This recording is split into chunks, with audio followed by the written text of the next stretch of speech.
Good morning. It is Monday, September 29th, and there is a major story being reported on by the Wall Street Journal, Newsweek, and others coming out of the Pentagon, where the Secretary of Defense or Secretary of War, Pete Hegseth, has reportedly been calling on U.S. missile manufacturers to double and even quadruple their output over the next 18 months to 2 years. Now, the reason for this is kind of obvious. The Pentagon is worried about potential looming conflicts with peer-to-peer adversaries, primarily China. But it has been brought to light by two major world events, one being the war in Ukraine. We've seen how quickly air defense systems can be depleted. And then also the 12-day war between Iran and Israel. The U.S. played a vital role in helping to defend Israeli air defenses, but also realized very quickly how fast those systems could be depleted. So today's quick video, we're going to go over what is required from these 12 critical missile systems, as the Pentagon is calling them. And we're not going to delve into all of them, but we're going to do a high-level overview of many of them. And we're going to look at who's manufacturing them and so on. So without further ado, let me jump into it. The biggest one is by far the Patriot missile system. Anybody that has ever seen the news in the last 30 years saw some kind of snippet about the Patriot. It is a very prized missile defense system going all the way back to the first Gulf War in 1991.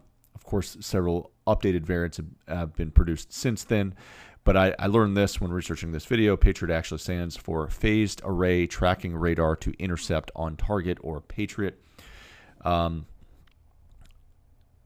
Interestingly enough, there's less Patriot missile defense batteries than one might think. Apparently, the U.S., do not quote me on these exact numbers, but only has about 12 different systems, some of which are reserved for use on the continental United States for obvious reasons. Few of these systems have been moved to Guam, and then elsewhere throughout the world, I believe there's one or two in Germany. We did loan out or sell two to Ukraine, so it's very easy to see how quickly such systems could be depleted in the event of like massive swarm attacks on the U.S. mainland or anything, or even some of our positions overseas, our bases overseas. So that's the first push. Then looking into it further, another one is known as the RIM 174, or Standard Extended Range Active Missile System. Now this has multiple purposes. It can be used against fixed-wing aircraft in airstrikes, and it can also be used as anti-ship missiles. Notably, we don't just use these; we don't have it in our own arsenal, but they've also been sold to the Royal Australian Navy and Japanese Maritime Self-Defense, and the Japanese Navy, essentially.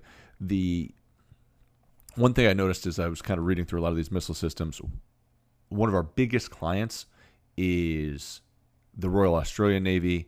Australia obviously kind of isolated by itself, very much worried about some type of maritime attack. They've invested very heavily in our ship-to-shore and shore-to-ship missile systems, as well as the U.S. nuclear submarine capabilities as well, in an effort clearly to defend their very isolated island. So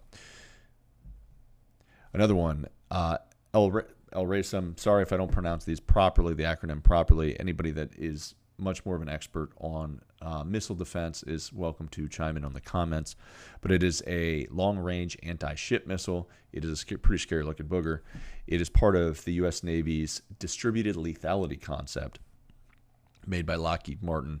Most of these missile systems, when doing this research, were also made by Lockheed Martin, which is interesting, even though there's plenty of other defense contractors that have put in bids to manufacture these. But anyway, it brings an additional long-range sea and land airstrike capability to a B-1B. They're stealth bombers, as well as Hornets, and soon-to-be fifth-generation F-35s would have the ability to use these as well.